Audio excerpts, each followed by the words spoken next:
Yeah, I thank the Lord for this opportunity God has given to us. దేవుడు మనకిచ్చిన ఈ అవకాశాన్ని బట్టి నేను దేవునికి వందనాలు చెల్లిస్తూ ఉన్నాను. So today I want to talk about one of the important question many of us have. ఈ రోజు మనలో అనేకులు కలిగి ఉండే ఒక ప్రాముఖ్యమైన ప్రశ్న గురించి మాట్లాడాలనుకుంటున్నాను. So what is the purpose of this life on this earth? ఈ భూమి మీద మనం జీవించే జీవితానికి ఉద్దేశం ఏమిటి?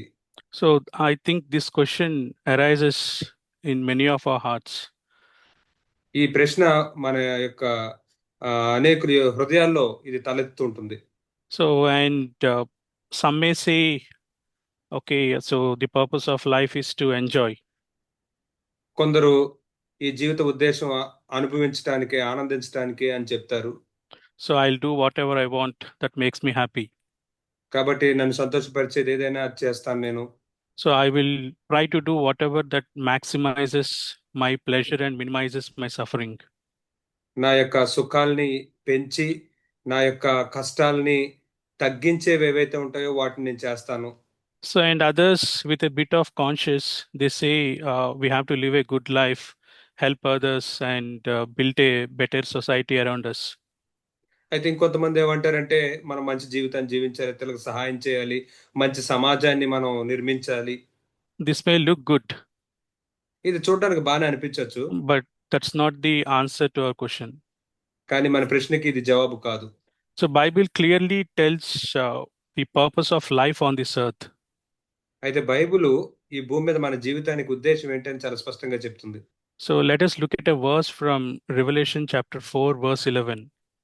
మనం ప్రకటన గ్రంథం 4వ అధ్యాయం 11వ వచనాన్ని ఒకసారి చూద్దాం. So I want to read this verse from King James version. ఈ వచనాన్ని నేను కింగ్ జేమ్స్ వర్షన్ అనువాదంలోంచి నేను చదవాలనుకుంటున్నాను. So it reads like this, the second part, for thou hast created all things, and for thy pleasure they are created. అయితే రెండో భాగం అది ఇలాగా చెప్తూ ఉంది, ఆ మా దేవ నీవు సమస్తమును సృష్టించితివి, నీ చిత్తమును బట్టి అవి ఉండెను, దాన్ని బట్టి సృష్టింపండి గనుక నీవే. Yeah, so it says, for thy pleasure all things were created. ఇవన్నీ కూడా నీ యొక్క సంతోషం కొరకే సృజించబడ్డాయి అని ఇక్కడ చెప్పబడుతోంది. So God created everything for his own pleasure. అయితే దేవుడు సమస్తమును తన సంతోషం కొరకే సృజించాడు. ఇక్కడ నీ చిత్తం అని ఉంది తెలుగులో. And even another verse, I want to show another verse from Isaiah chapter 43 verse 7. ఇంకొక వచనం చూపించాలనుకుంటున్నాను. యెషయా గ్రంథం 43వ అధ్యాయం 7th verse. 7th verse. 7వ వచనం. So here again it says, I have created you for my own glory. నా మహిమ నిమిత్తము నేను మిమ్మల్ని సృజించాను. I have created for my glory. నా మహిమ నిమిత్తము నేను మిమ్మల్ని సృజించాను. So the true purpose of life is to please God and to glorify his name on this earth. కాబట్టి జీవితం యొక్క నిజమైన ఉద్దేశం ఏంటంటే దేవుని సంతోషపరచడానికి, అలాగే ఈ భూమి మీద ఆయన నామానికి మహిమ కలిగించడానికి. So we are not here by an accident. కాబట్టి మనం ఇక్కడ ఏదో ప్రమాదవశాత్తు లేము. So we are here by great purpose. మనం ఇక్కడ గొప్ప ఉద్దేశంతో ఇక్కడ ఉన్నాం మనం. So we are here to bring joy to God's heart and to glorify his name through our day-to-day life. మనం ఇక్కడ ఎందుకు ఉన్నామంటే మన ప్రతిరోజు జీవితం ద్వారా దేవుణ్ణి సంతోషపెట్టడానికి, దేవుని నామానికి మహిమ తీసుకురావడానికి మనం ఇక్కడ ఉన్నాం. And look at the life of Jesus, what he said in John chapter 8 verse 29. యోహాను సువార్త 8వ అధ్యాయం 29వ వచనంలో యేసయ్య ఏం చెప్పాడు మనం ఇక్కడ చూద్దాం ఆయన జీవితాన్ని ఒకసారి. So here Jesus says, I always do the things that are pleasing to him, to the Father. The second part. ఆయనకి రెండో భాగంలో 29వ వచనం చూస్తే ఆయనకి ఇష్టమైన కార్యము నేను ఎల్లప్పుడూ చేయుదును. So here Jesus says, I always, not occasionally or at some times, but always. ఇక్కడ యేసయ్య చెప్తూ ఉన్నాడు, నేను అప్పుడప్పుడు కాదు ఎల్లప్పుడూ నేను ఆ విధంగా చేస్తాను అని అంటున్నాడు ఆయన. So that was his lifestyle, to please the Father daily. కాబట్టి అది ఆయన జీవన విధానంగా ఉంది, ప్రతిరోజు తండ్రిని సంతోషపెట్టడం. And look at Apostle Paul's example. He says in 2 Corinthians 5:9. అలాగే 2 కొరింథీయులకు 5 అధ్యాయం 9 వచనంలో పౌలు యొక్క జీవిత మాదిరిని కూడా ఒకసారి చూడండి. So let us look at 2 Corinthians chapter 5 verse 9. మనం ఇప్పుడు 2 కొరింథీయులకు 5 అధ్యాయం 9 వచనం ఒకసారి చూద్దాం. So therefore we also have as our ambition, whether at home or absent, to be pleasing to him. కావున దేహమందున్నను దేహమును విడిచినను ఆయనకిష్టమై ఉండవలెనని మిగుల అపేక్షించుచున్నాము. So here Paul is saying our life's ambition, whether we are on this earth or whether we go to heaven, it is to please God. అయితే పౌలు యొక్క జీవిత గమ్యం లక్ష్యం ఏమైందంటే ఈ భూమి మీద ఉన్నా సరే లేదా పరలోకానికి వెళ్ళిపోయినా సరే దేవుణ్ణి సంతోషపెట్టడమే ఆయన జీవిత లక్ష్యంగా ఉంది. So but now the question is how can we please God? అయితే ఇప్పుడు ప్రశ్న ఏంటంటే మనం దేవుణ్ణి ఎలా సంతోషపెట్టగలం? So do we need to do great and big and mighty things to please God? దేవుని సంతోషపెట్టడానికి మనం చాలా గొప్ప కార్యాలు చాలా శక్తివంతమైన కార్యాలు చేయాలా? So do we need to do miracles and prophesy in his name or cast out demons? ఆయన పేరులో మనం ప్రవచనాలు చెప్పి స్వస్థతలు చేసి దెయ్యాలను వెళ్ళగొట్టాలా? So we don't need to do these great things to please God. ఈ గొప్ప గొప్ప కార్యాలు మనం చేయని అవసరం లేదు దేవుని సంతోషపెట్టడానికి. So we need to do small things with great love for Jesus. కానీ మనం యేసేని ఎక్కువగా ప్రేమించి అమితంగా ప్రేమించి చిన్న చిన్న కార్యాలు చేస్తూ ఉండాలి. So I love this beautiful quote from Mother Teresa, which says like this. Mother Teresa గారు చెప్పిన ఒక మాట ఇది నాకు చాలా ఇష్టం. అది ఈ విధంగా ఉంటుంది. So not all of us can do great things, but we can do small things with great love. మనందరం గొప్ప కార్యాలు చేయలేకపోవచ్చు, కానీ మనందరం చిన్న చిన్న కార్యాలనే గొప్ప ప్రేమతో చేయొచ్చు. So we may not be we are not called to do great things. All of us may not be called to do great things. మనలో అందరం కూడా గొప్ప పనులు గొప్ప కార్యాలు చేయడానికి పిలువబడి ఉండకపోవచ్చు. But we can do small things with great love for Jesus, for the glory and honor of his name. కానీ మనం యేసయ్య పట్ల ఉన్న గొప్ప ప్రేమతో చిన్న చిన్న కార్యాలనే తండ్రి యొక్క మహిమ కోసం మనం చేయొచ్చు. So in God's kingdom, way we do something is more important than what we do. అయితే దేవుని రాజ్యంలో మనం ఏం చేశాము అనే దానికంటే కూడా ఎలా So in God's kingdom, way we do something is more important than what we do. మనం దేవుని రాజ్యంలో మనం ఏం చేసాం అనే దానికంటే కూడా ఎందుకు చేసాం అనేది చాలా ప్రాముఖ్యమైనది. So let us think of a housewife or a mother whose boundary is very small. ఒకసారి భార్య గురించి లేకపోతే తల్లి గురించి ఒకసారి ఆలోచిద్దాం. వారి పరిధి చాలా చిన్నగా ఉంటుంది. She may not be able to do great things. ఆమె గొప్ప గొప్ప పనులు చేయకపోవచ్చు. But she can do small things with great love for God. కానీ దేవుని పట్ల ఉన్న గొప్ప ప్రేమతో చిన్న చిన్న పనులనే ఆమె చేయొచ్చు. So she can take care of her family for the glory of God. ఆమె యొక్క కుటుంబాన్ని దేవుని మహిమ కోసం ఆమె జాగ్రత్త వహించొచ్చు. So she can raise up her children for the glory of God. ఆమె యొక్క పిల్లల్ని దేవుని మహిమ కోసం పెంచొచ్చు. So God looks at the motive. కాబట్టి దేవుడు మన ఉద్దేశాలను చూస్తాడు. God looks at the intention of our heart. దేవుడు మన హృదయం యొక్క ఉద్దేశాలను ఆయన చూస్తాడు. And when our motive is to please God and to glorify his name, so God considers it as more holy.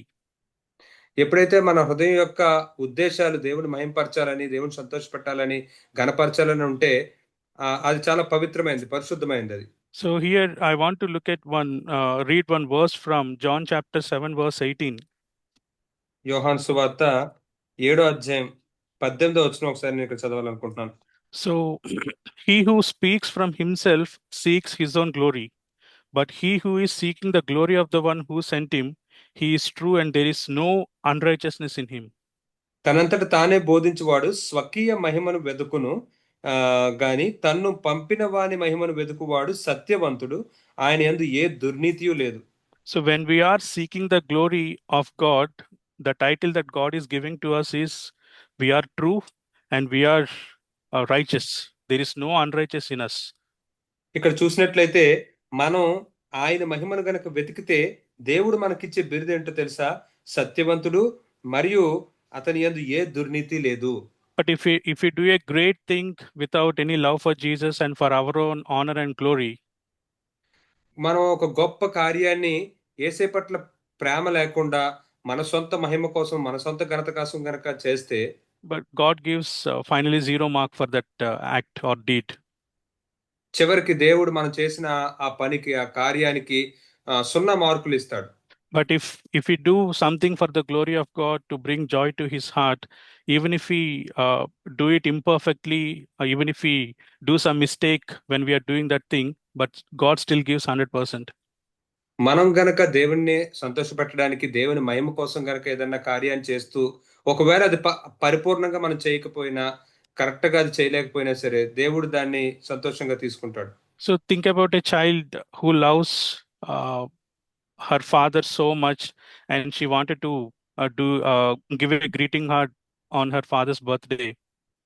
ఒకసారి ఇలా దీని గురించి ఆలోచించండి. ఒక బిడ్డ తన తండ్రిని ఎంతగానో ప్రేమించిన కారణాన్ని బట్టి ఆయన పుట్టినరోజు రోజున ఒక గ్రీటింగ్ కార్డ్ రాసి ఇలా ఇస్తూ ఉంది.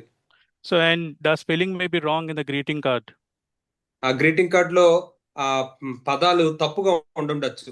She might have written the father's spelling, her father's spelling wrongly. బహుశా తండ్రి పేరే స్పెల్లింగ్ తప్పుగా రాసి ఉండొచ్చు. And the drawing may not be perfect. ఆ గీసిన బొమ్మలు కూడా అంత చక్కగా రాకపోయి ఉండొచ్చు. But when the father sees it, he will be delighted. కానీ తండ్రి అది చూసినప్పుడు ఎంతో ఆనందించేస్తాడు. He will treasure it దాన్ని ఎంతో దాచుకుంటాడు. because it was done out of love for him. ఎందుకంటే అది తన మీద ప్రేమతో అది చేయబడింది కనుక. And God is like that. God is our loving heavenly Father, and when we do something to please him, when we do something to bring joy to his heart, then definitely God will be delighted. మన పరలోకపు తండ్రి కూడా అలాగే ఉంటాడు. ఎప్పుడైతే మనం ఆయన హృదయానికి సంతోషం కలిగించాలని, ఆయన ఆనందింప చేయాలని మనం ఏదైనా చేసినప్పుడు ఆయన కూడా అలాగే మనల్ని చూస్తాడు. So let us look at some practical things how we can glorify God. మనం దేవుణ్ణి ఎలా మహింపరచగలము అనే దానికి సంబంధించిన కొన్ని అభ్యాసాత్మకమైన ఉదాహరణలు చూద్దాం. So I want to read a verse from Colossians chapter 3. కొలస్సీలకు రాసిన పత్రిక 3వ అధ్యాయం నుంచి ఒక వచనం నేను చదవాలనుకుంటున్నాను. So this verse challenges me many times. ఈ వచనం అనేక సార్లు నన్ను సవాల్ చేస్తూ ఉంటుంది. So here I want to read from verse 22, chapter 3, verse 22. 3వ అధ్యాయం 22వ వచనం నుంచి చదవాలనుకుంటున్నాను. Slaves, in all things obey those who are your masters on earth, not with external service as those who merely please men, but with sincerity of heart, fearing the Lord. Whatever you do you work heartily as for the Lord rather than for men, knowing that from the Lord you will receive the reward of the inheritance. It is the Lord Christ whom you serve. 22, 23, 24 కలిపి చదువుకుందాం. దాసులారా, మనుషులను సంతోషపెట్టువారైనట్టు కంటికి కనబడవలనని కాక, ప్రభువునకు భయపడుచు శుద్ధాంతఃకరణ గలవారై శరీరమును బట్టి మీ యజమానులైన వారికి అన్ని విషయములలో విధేయులై ఉండుడి. ప్రభువు వలన స్వాస్యమును ప్రతిఫలముగా పొందుదమని ఎరుగుదురు గనుక, మీరేమి చేసినను అది మనుష్యుల నిమిత్తము కాక ప్రభువు నిమిత్తమని మనస్ఫూర్తిగా చేయుడి. మీరు ప్రభు అయిన క్రీస్తునకు దాసులై ఉన్నారు. So it says in 23, whatever you do you work heartily as for the Lord rather than for men. ఇక్కడ మనం చూసినట్లయితే మీరేమి చేసినను అది మనుషుల నిమిత్తము కాక ప్రభువు నిమిత్తమని మనస్ఫూర్తిగా చేయండి. It is the Lord Christ whom you serve. మీరు సేవించేది ప్రభు అయిన క్రీస్తునే. So it's not for men. ఇది మనుషుల నిమిత్తం కాదు. It's not for your boss. ఇది నీ యజమానుని కోసం కాదు. It's not even for your parents or for your elders. నీ తల్లిదండ్రుల కోసమో లేకపోతే నీ సంఘ పెద్దల కోసమో కూడా కాదు. So whatever you do it as if you are doing it for the Lord. మీరేం చేసినను మీరు ప్రభువు నిమిత్తం చేస్తున్నట్లుగా చేయండి.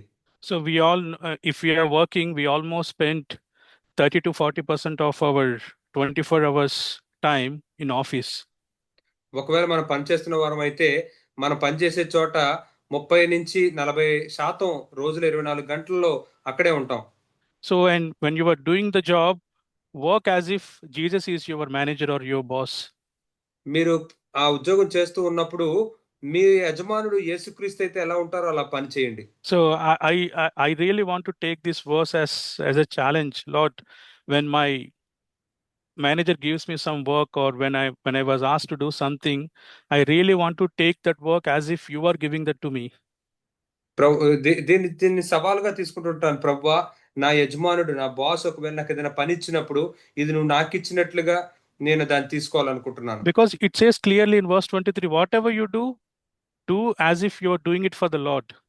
ఎందుకంటే ఇక్కడ చాలా స్పష్టంగా చెప్పబడింది, మీరేం చేసినను అది ప్రభు నిమిత్తం చేస్తున్నట్టుగా మనస్ఫూర్తిగా చేయమంటున్నాడు. It is the Lord Christ you are serving. You are not serving your boss, or you're not serving your company.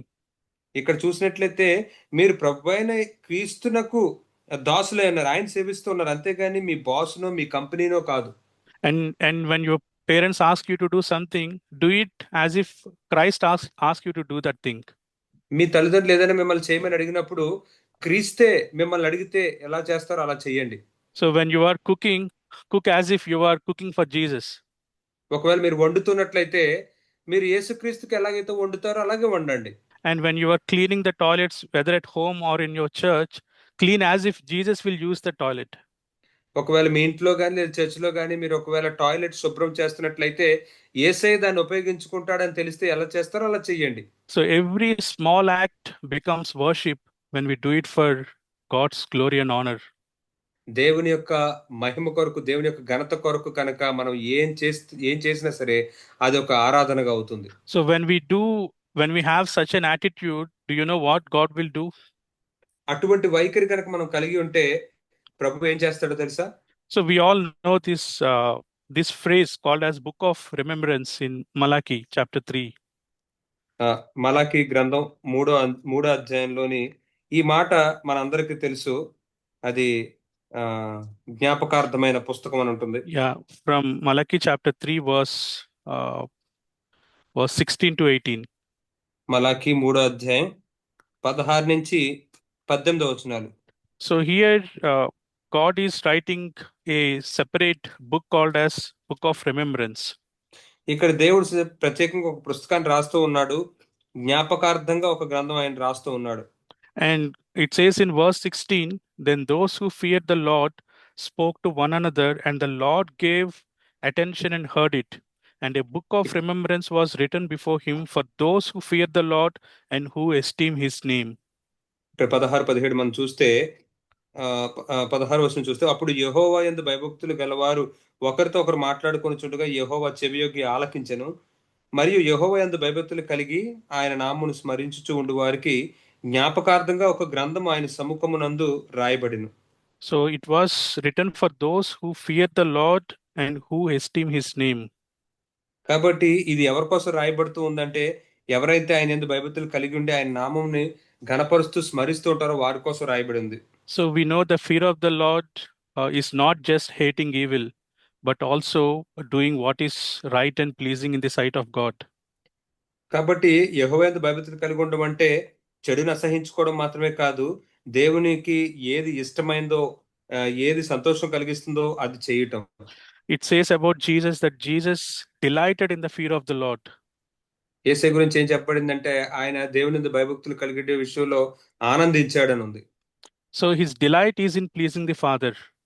కాబట్టి తండ్రిని సంతోషపెట్టడంలోనే ఆయన ఆనందం కలిగి ఉన్నాడు. And the primary reason for denying his own will all the time is to please his Father. ఆయన యొక్క చిత్తాన్ని ఉపేక్షించుకోవడానికి ఒక ప్రధానమైన కారణం ఏంటంటే తన తండ్రిని సంతోషపెట్టాలన్నదే. And every act that we do to please the Father with a sole motive to please the Father, God will record it in the book of remembrance. మనం గనక తండ్రిని సంతోషపెట్టాలని గనక మనం చేస్తే అన్ని అటువంటి పనులన్నిటినీ దేవుడు ఆ జ్ఞాపకార్థమైన పుస్తకంలో రాసి ఉంచుతాడు. So just like how a loving father or a loving mother would like to capture when her child is first walking. అది ఎలా ఉంటుందంటే ఒక ప్రేమగల తండ్రి లేకపోతే తల్లి వారి బిడ్డ మొదటిసారి నడుస్తూ ఉన్నప్పుడు అది వీడియో తీయాలని అనుకుంటారు. Because those are the precious moments. ఎందుకంటే చాలా ప్రశస్తమైన క్షణాలు గనుక. So why we do such things? ఎందుకని మనం అటువంటివి చేస్తూ ఉంటాం? Because we want to treasure them throughout our life. ఎందుకంటే వాటిని మన జీవితం అంతా దాచి ఉంచుకోవాలని. So whenever our child is first going to the school, we want to take a video or take a picture of it. మన పిల్లలు ఒకవేళ ఫస్ట్ టైం స్కూల్కి వెళ్తూ ఉంటే గనక ఫోటోలు లేకపోతే video తీయాలనుకుంటాం. And whenever on their first birthday party, so we want to take some photos and videos. లేదా వాళ్ళు ఫస్ట్ పుట్టినరోజు జరుపుకుంటున్నప్పుడు కూడా ఫోటోస్ వీడియోస్ తీయాలనుకుంటాం. And God also, as a loving father, he will capture everything that we do to please him as a memory. మనం కూడా ఆయన సంతోష పెట్టాలని మనం చేసే ప్రతి దాన్ని పరలోకపు తండ్రి కూడా ప్రేమతో వాటిని జ్ఞాపకార్థంగా ఉండాలని దాన్ని రాసుకుంచుకుంటాడు. And he will cherish them for all eternity. నిత్యత్వం అంతా కూడా వాటిని బట్టి ఆయన ఎంతో సంతోషిస్తూ ఉంటాడు. And whatever we do, it may seem insignificant in the eyes of men. మనం ఏది చేసినా అది బహుశా మనుషుల దృష్టిలో అంత ప్రాముఖ్యమైనది కాకపోయి ఉండొచ్చు. But our only motive is to bring joy to our Father and glorify the name of Jesus. Then definitely God will record it in the book of remembrance. ఒకవేళ గనక మన యొక్క ఉద్దేశం తండ్రిని సంతోషపెట్టాలని ఆయన నామకు మహిమ తేవాలని గనక అయితే తండ్రి ఖచ్చితంగా ఆ జ్ఞాపకార్థమైన గ్రంథంలో వాటిని రాసుంచుతాడు. And Jesus will have many pages in that book of remembrance. మరి ఆ జ్ఞాపకార్థ పుస్తకంలో యేసయ్య ఎన్నో పేజీలు కలిగి ఉంటాడు. Because he always lived to please the Father. ఎందుకంటే తను ఎల్లప్పుడూ కూడా తండ్రిని సంతోషపెట్టడానికే జీవించాడు. And we also should have enough number of pages in that book of remembrance. మనం కూడా ఆ జ్ఞాపకార్థ గ్రంథంలో చాలినన్ని పేజీలను కలిగి ఉండాలి. So when we live for the glory of God, and when we do these small things just to please him, then definitely God will note it down in the book of remembrance. కాబట్టి మనం కూడా ఈ చిన్న చిన్న కార్యాలన్నీ కూడా ఆయన మహిమ కోసం ఆయన సంతోషపెట్టాలని చేస్తే గనక ఆ జ్ఞాపకార్థ గ్రంథంలో ఆయన వాటన్నిటిని రాసుంచుతాడు. So yeah, may God help us to live a life, a purposeful life that pleases him, that glorifies him. కాబట్టి మనం దేవుని సంతోషపెట్టి ఆయనకి మహిమ తెచ్చే జీవితాలు అటువంటి చక్కని ఉద్దేశాలతో జీవించలాగున దేవుడు మనకు సహాయం చేయను గాక.